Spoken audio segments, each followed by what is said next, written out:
రీసెంట్‌గా తెలంగాణ గవర్నమెంట్ మన ఇండియాది మ్యాప్ తీసింది. అంటే యూజువల్‌గా కులగణన సర్వే చేసినప్పుడు మన ఇండియా మ్యాప్ తీయడము, స్టేట్ మ్యాప్ తీయడము ఇది కామన్. సో, తీసినప్పుడు ఏం జరిగిందంటే ఆ మ్యాప్‌లో Pakistan occupied Kashmir plus China occupied Kashmir అనేది అసలు ఆ మ్యాప్‌లో లేదు. అంటే ఇండియాలో పైన కాశ్మీర్ ఆ పార్ట్ ఉంటది కదా! తల అనేది ఎగిరేశారు.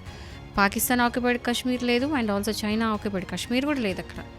సో, ఇది ఫస్ట్ టైమ్ ఇలా జరిగినప్పుడు చాలామంది ఈ స్టేట్ గవర్నమెంట్‌కి అగెయిన్స్ట్‌గా ఎందుకు ఇలా చేస్తున్నారని చెప్పేసి చాలా రైజ్ చేశారు వాయిస్.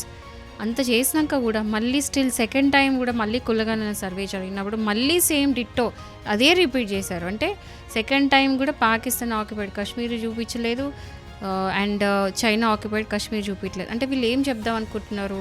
అంటే ఆ 2 కూడా మన ఇండియాలో పార్ట్ కాదా?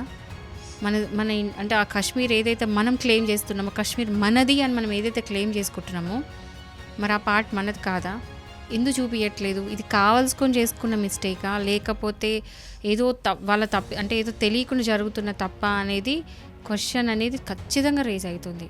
సో, ఇది మ్యాటర్ ఆఫ్ కన్సర్న్. ఎందుకు ఇలా చేస్తుందని చెప్పేసి ప్రతి ఒక్కరు ఆలోచించాలి.